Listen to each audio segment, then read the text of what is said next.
एक और भी तबका है जिन्होंने अपने जो कि पता है सबको कि वो रेवेन्यू की वजह से उनकी जो पीस की बात है ना, वो इसलिए नहीं है कि उन्हें ये मार्जिन्स पर रहने वालों का ये ख्याल आ रहा है या ये वो नहीं।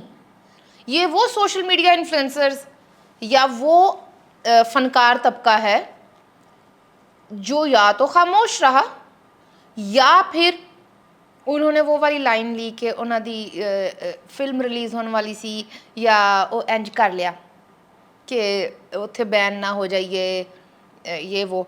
इन्होंने नाल चंगा तो बेचारा और ध्रुव राठी निकलिया थोड़ा फेवरेट।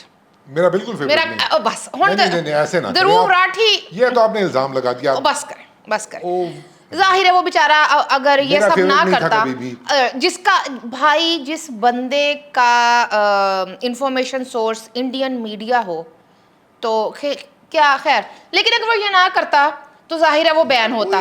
यही सब कुछ इधर देखने को मिला। एक सिंपल सा यूट्यूबर है, एक पैटी ब्रोजवा है, सिंपल सा तो नहीं है, हाँ मशहूर वाला है जो इस कॉर्पोरेट एल्गोरिदम के अंदर चलता है। हाँ बेचारे ने फिर 2016 दी ट्वीटां डिलीट करनियां पईयां। मैं आप जो मर्जी उसको कहें, मेरा कभी वो फेवरेट नहीं था, ना ही देशभक्त, बल्कि वो भी मुझे उनका नेशनलिज्म भी नजर आता था बिल्कुल ओपनली।